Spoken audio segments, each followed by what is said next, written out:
안녕하십니까? 네, 인문학 살롱 유선입니다. 여러분 지난 한 주 잘 보내셨나요? 이제 봄이 오려나 봅니다. 날씨가 제법 따뜻해지고 있죠, 그죠? 예. 다음 주에는 대통령 선거가 끝나죠. 예. 대통령 선거가 끝나야지 이제 좀 우리 일상을 좀 정말 이런 그 계절의 봄도 즐길 수 있는 여유가 좀 생기지 않을까 하는 생각이 듭니다.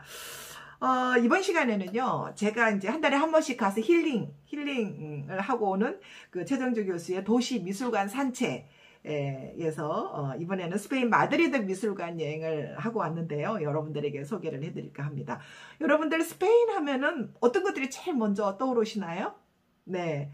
뭐 굉장히 예술적인 나라죠. 아주 그 기타 연주, 플라멩고에 뭐 춤추는 집시 여인, 또 역사적으로는 무적 함대 뭐 이런 그런 것들이 막 떠오르실 건데요.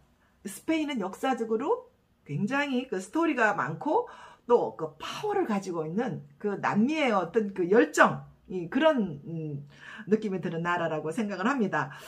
이번 최정주 교수의 도시 미술관 산책에서요. 스페인의 3대 미술관, 예, 마드리드의 프라도 미술관과 레이나 소피아 미술관, 그 다음에 소로야 미술관, 예, 뭐 이렇게 들러봤는데요. 코로나 때문에 해외여행도 못 가고 너무 답답하시잖아요. 잠시나마 제 유튜브 보시면서 눈요기 하시기 바랍니다. 네. 자, 첫 번째 스페인 마드리드 프라도 미술관을 갔는데요. 마치 그 미술관이 예술의 마법에 휩싸인 듯한 그런 어떤 매혹적인 그런 어떤 느낌이었는데요. 스페인 마드리드에서 프라도 미술관을 보지 않고는 스페인을 제대로 봤다고 하지 마라 라고 말할 정도로 굉장히 유명하죠, 그죠? 그 미술관에는 우리가 이제 교과서나 책에서 많이 봐왔던 그런 친숙한 미술 작품들을 직접 눈으로 보니까 굉장히 감동적이더라고요. 프라도 미술관에는 한 8,000점 이상이 이렇게 넘는 작품이 있는데 단 한 점도 약탈품이 없다고 합니다. 예, 순수하게 뭐 기정을 받거나 뭐 자체의 그런 그림이라고 하는데요. 이것이 이제 마드리드 프라도 미술관의 자부심이다라고 이제 이렇게 이야기를 하더라고요. 주로 이제 12세기에서 19세기에 걸친 스페인 미술 이제 걸작들이 전시가 되어 있는데요. 뭐 우리가 너무 잘 아는 3대 명화로 꼽히는 발라스케스의 시녀들, 네, 그죠? 그 다음에 헤로니모스 보시의 쾌락의 정원, 너무 환상적이더라고요. 네. 근데 뭐 그림이 되게 다양하게 많은데요. 그 중에서 좀 재미있는 스토리가 있는 그림을 3개를 이제 꼽아봤는데요. 그거를 이제 소개를 해드릴까 합니다. 첫 번째 이제 모나리자 그림인데요. 우리 모나리자 그 프랑스 루브르 미술관에 가면 다 이렇게 볼 수 있잖아요, 그죠? 근데 좀 달라요. 근데 똑같은 모나리자인데 약간 낯설어요. 예. 이 그림은 이제 마드리드 프라도 미술관이 이제 소장한 복제품이라고 하더라고요. 이 그림은 이제 원래 온통 검은색 그림이었는데 지난 2012년에 미술관 연구원들이 이 검은색을 이렇게 싹 이렇게 벗겨냈다고 합니다. 겹겹이 쌓여있는 먼지를 벗겨내듯이 벗겨내면서 검은 물감을 모두 이제 제거하는 작업을 했는데요. 그랬더니 다빈치 원작과 똑같은 그런 푸른 하늘과 어떤 그 부드러운 흙의 질감이 있는 그런 어떤 풍경화가 이렇게 싹 나타나면서 모나리자가 싹 나타나더라고 합니다. 그래서 이제 모나리자 그림이 이제 딱 비교를 하고 있는데요. 근데 이제 검은색을 하다 보니까 이제 눈썹이 이렇게 싹 나타나더라는 거죠. 예, 그래서 원작에는 눈썹이 없고 모조품에는 눈썹이 있다라고 이제 비교를 하더라고요. 그래서 이 작품은 레오나르도 다빈치의 공장의 조수들이 옆에서 같이 이렇게 모사한 작품이 아닐까. 그래서 이제 스페인으로 건너온 것이 아닐까. 이제 이렇게 이야기를 하고 있습니다. 그 다음에 이제 가장 스페인 남성 화가 하면은 뭐 고야도 있고 뭐 여러 화가가 있겠습니다만은 또 피카소가 또 스페인 출신이잖아요, 그죠?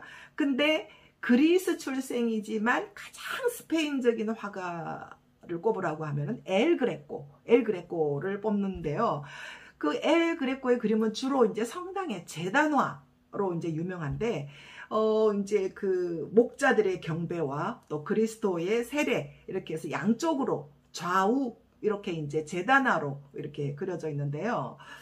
이 우리 동방박사의 경배가 이제 여러분들이 혹시 보신 적이 있을지 모르겠는데, 이 동방박사의 경배는 르네상스 시대의 부유한 사람들의 어떤 영성을 이제 상징을 한다면, 이 목자의 경배는 가난한 사람들의 어떤 영성을 상징하고 있어서 더 친근감이 가고, 또 막 여러 사람들이 그 앞에는 굉장히 많은 사람들이 몰린다고 합니다. 네. 그래서 저도 이제 감동적으로 봤고요. 그 다음에 이제 재밌는 이야기가 보티첼리의 나스타도 델리 오네스티 이야기입니다. 이 이야기가 처음 들었는데요. 너무 재밌더라고요. 예. 보티첼리 하면은 여러분들 그 아름다움의 상징 비너스, 이 비너스의 탄생, 이런 그림이 이제 여러분들 생각나시죠, 그죠? 근데 보티첼리가 이렇게 그 폭력적인 그림을 그렸을까? 라는 생각이 들어서 굉장히 새삼 놀라고, 그래서 더 호기심이 갔습니다. 이 그림은요, 보카치오의 데카메론에 나오는 이야기 중에 하나를 이제 그린 그 그림인데요. 부유한 귀족 집안의 가문의 상속자 나스타조라는 남자가 자기보다 신분이 훨씬 높은 여인 파울라를 열렬히 사랑을 했다고 합니다. 근데 파울라는 너무나 냉대를 한 거죠. 그래서 멸시를 한 거죠. 그래서 나스타조의 친구들과 친척들이 이러다가 나스타조가 자살을 할지도 모르겠다. 이래서 얼마간 좀 다른 곳에 좀 떨어져 있어라. 이래서 근처에 솔숲에 아주 우아로운 주택을 짓고 친구들과 막 이렇게 지내는데, 어느 날 5월 어느 날 금요일이라고 합니다. 한 기사가 말을 타고 알몸의 한 여인을 막 도망가는 알몸의 여인을 막 쫓아가는 그런 모습을 보고, 아니 당신 왜 그러냐 이랬더니 이제 그 자신의 이야기를 들려주는데, 당신이 지금 하는 사랑보다 내가 더 이 여인을 더 열렬하게 사랑을 한다. 근데 이 여인은 냉혹하게 자기를 받아주지 않는다.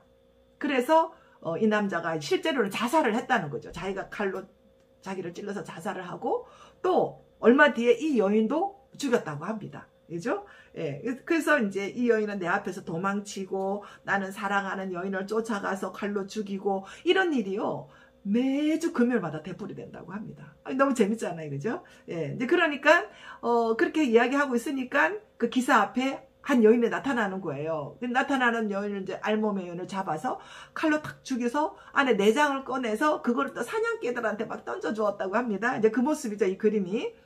그랬더니 여인은 이제 원래대로 막 이렇게 모습으로 다시 살아나서 다시 또 막 바닷가로 도망을 간다고 합니다. 그러면 또 이제 그 도망가는 여인을 쫓아서 칼 들고 이렇게 뒤를 쫓아가는 그 기사의 이야기인데요. 이 그림이 너무 재밌어가지고, 이 나스타조가 그럼 그 다음 주 금요일도 하겠네? 이래서 이제 금요일 날 파울라, 자기를 무시하는 파울라와 이제 막 여러 친구들과 손님들을 초대를 해서 이 장면을 이제 보여주고 싶은 거죠, 그죠? 예. 근데 예정대로 금요일 날 기사와 여인이 나타나서 여인을 찔러 죽이고, 뭐 내장을 꺼내서 사냥개를 주고, 여인이 다시 살아나고, 또 막 또 쫓아가, 이런 모습들을 이제 파울라가 본 거죠. 예. 그래서 그 모습을 보고 마음이 움직여서 그날 밤에 나스타샤의 결혼을 승낙을 했다. 결혼을 받아줬다라는 그런 이야기입니다. 이제 그 옆에 네 번째 그림은 나스타조와 파울라가 결혼식을 올리고 행복하게 살았다. 참 뜬금없는 이야기죠, 그죠? 근데 너무 재밌잖아요. 이 보카치오의 데카메론의 이런 동화 같은 스토리는 이제 이 데카메론은 주로 이런 이야기예요. 이런 이야기가 있는 책인데, 이것을 그림으로 이렇게 그려놓으니까 또 이제 재밌고, 예, 그렇습니다. 이렇게 너무 재밌게 봤습니다. 자, 그 다음에 레이나 소피아 미술관으로 한번 가볼까 하는데요. 이 소피아 미술관은 스페인의 왕비 소피아 왕비의 이름을 딴 미술관이라고 합니다. 이제 원래는 종합병원으로 이제 썼는데 19세기 이제 신고전제 양식으로 이제 재건축을 했다고 합니다. 이 미술관은 프라드 미술관, 그 다음에 티센 보로덴 미사 미술관과 함께 마드리드의 예술 삼각형 3대 미술가 뭐 이렇게 부를 정도로 아주 이제 유명한 미술관이라고 하는데요. 프라드 미술관이 19세기 이전까지의 어떤 그 작품을 전시를 하고 있다면, 연장해서 소피아 미술관은 19세기 이후의 작품을 주로 전시하고 있다고 합니다. 그래서 파블로 피카소, 살바도르 달리와 같은 거장의 작품들을 볼 수 있었고요. 그 중에서도 우리 게르니카, 한국인의 학살 서로 비교해서 유명한 게르니카의 그림을 거기서 볼 수 있었습니다.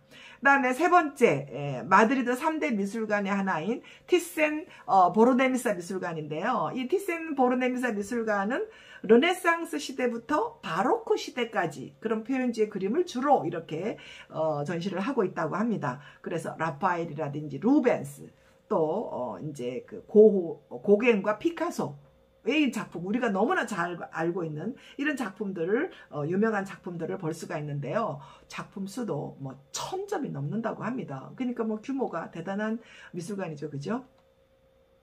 네, 여러분들 어떠셨어요? 마법에 걸린 우아한 집시들의 반란, 스페인 마드리드 프라도 미술관, 뭐 이렇게 해서 봤는데요. 제목을 조금 재밌게 붙여봤습니다.